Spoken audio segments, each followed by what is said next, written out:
was born into a world of chandeliers, velvet curtains, private jets, and the sound of glasses clinking in golden halls, but none of it meant anything to him, because from the first day he came into this earth, the doctor whispered a truth that crushed his millionaire father's pride and broke his mother's spirit: "Your son is blind, sir, and there is nothing that medicine can do."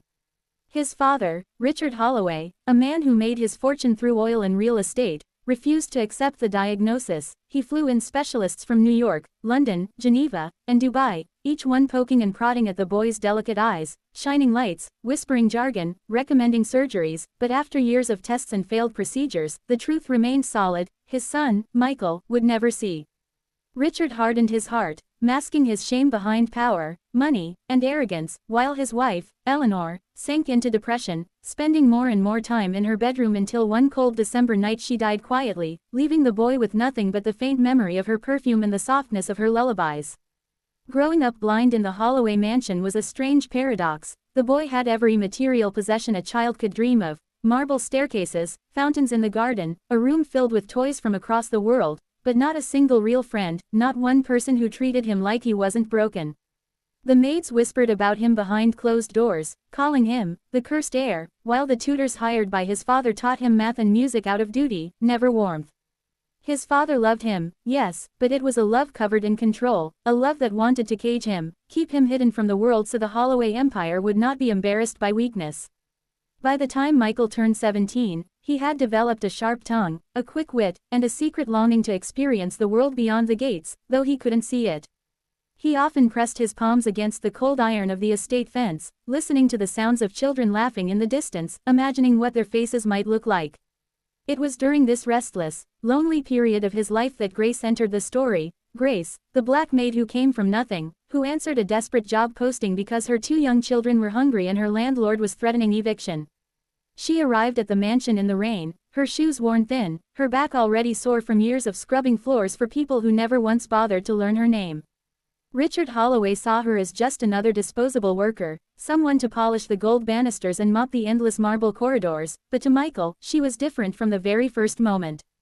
He heard her humming as she cleaned, a low, soulful tune that reminded him of the lullabies his mother once sang. One afternoon, curious, he asked her to stay a moment and talk. Grace was startled. No one in the Holloway mansion had ever asked her for conversation, let alone the master's blind son, but she sat down hesitantly on the edge of his bed, and when she spoke, her voice was rich, warm, and filled with life. She told him stories of her childhood, of running barefoot on dusty roads, of her grandmother who believed in healing through touch and prayer, of nights when the stars were the only lanterns in the sky. Michael listened with an intensity that shocked her. Though he could not see her face, he felt her words paint colors in his mind. Over the weeks, a friendship bloomed. Grace treated him not like a fragile porcelain heir, but like a boy capable of laughing, teasing, and dreaming. She would guide his hands across objects in the mansion, describing their shapes and colors vividly, helping him build a secret world of images in his mind.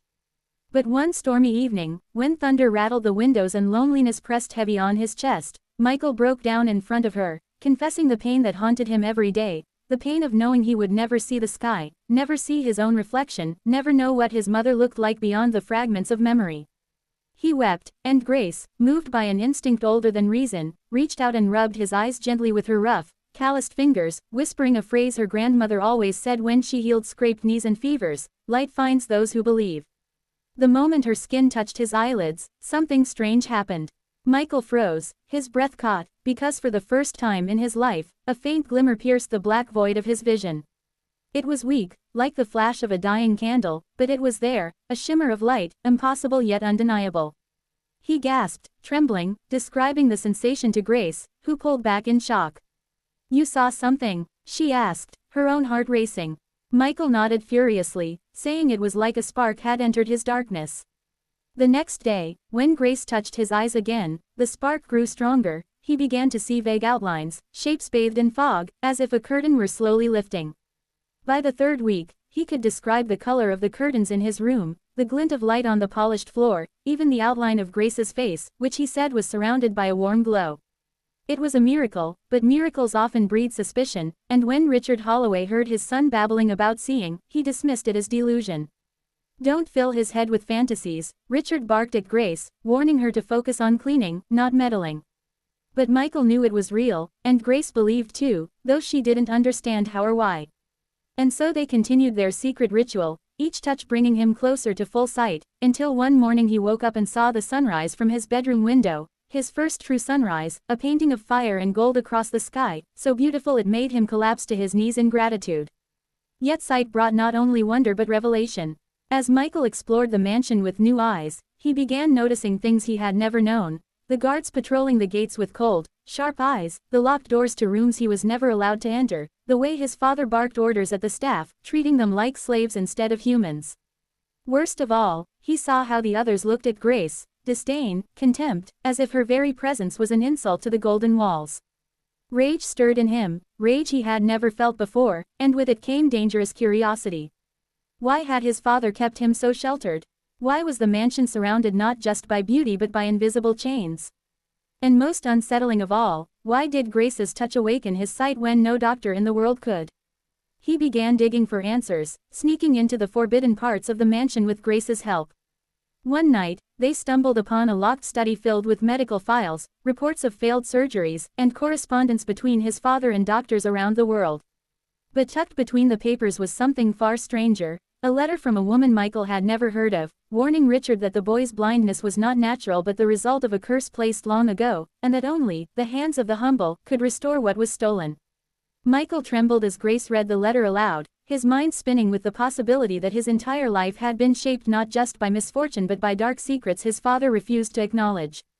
And in that moment, standing in the dusty glow of the forbidden study, Michael realized two things: his sight was returning, and with it came a destiny he could not yet understand. And his father, the man he had trusted even in his coldness, might be hiding truths darker than blindness itself. Michael's world, once pure darkness, was now filled with light, but the light revealed truths far more terrifying than the darkness ever had, for with his new eyes he saw his father's empire for what it truly was, not a kingdom of success and honor, but a fortress of secrets, lies, and greed, guarded by men who carried guns beneath their suits and watched him as if he were a prisoner, not a son.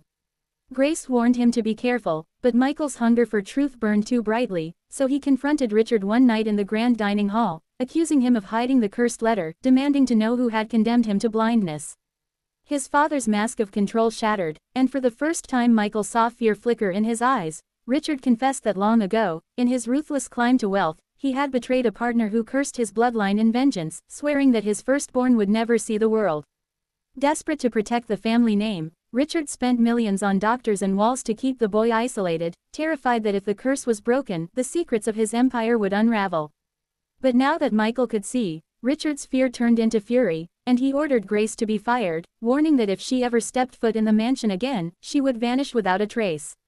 Michael refused to let her go, and in that defiance, a war ignited between father and son, money and power on one side, faith and love on the other. That very night, with Grace's help, Michael escaped the mansion, stumbling through the city streets for the first time, overwhelmed by the lights, the people, the stars above that felt like heaven itself. But freedom came with a price. Richard's men hunted them like shadows, determined to drag Michael back before he could expose the truth. And as the chapter closed, the impossible miracle of sight became a dangerous weapon, for Michael was no longer just a blind heir, he was a witness to his father's sins, and witnesses, in Richard's world, were not allowed to live. The city was alive with light and chaos, but for Michael and Grace it was a battlefield, every alley echoing with the footsteps of men sent to drag them back into the gilded prison of the Holloway mansion, and when they finally confronted Richard on the rooftop of his own skyscraper, rain pouring like judgment from the heavens, father and son faced each other not as family but as enemies, Michael demanding the truth, Richard clutching a gun, insisting that love meant control and survival meant obedience. In that moment, Grace stepped between them, her voice steady, declaring that no empire built on curses and fear could last, and as Richard raised the weapon, Michael's eyes, once cursed into darkness, saw everything with piercing clarity, the trembling of his father's hands, the weight of his lies, the emptiness in his power. Choosing love over fear, Michael shielded Grace with his own body, ready to die free rather than live blind under chains, but instead of bullets, he heard his father's sob break through the storm. Richard dropped the gun, collapsing under the guilt he had carried for decades. The curse, bound by blood and betrayal, shattered in that instant of repentance, and the rain cleared to reveal a dawn more radiant than any Michael had ever imagined. He turned to Grace, seeing her clearly for the first time, The strength in her tired eyes, the beauty of her soul shining brighter than the sunrise, and he knew that no wealth could compare to the gift she had given him, not just sight, but freedom, hope, and love. Together they walked away from the empire of shadows, leaving Richard to face the ruins of his greed, while Michael stepped into a new life where light was not just something he could see, but something he could finally live.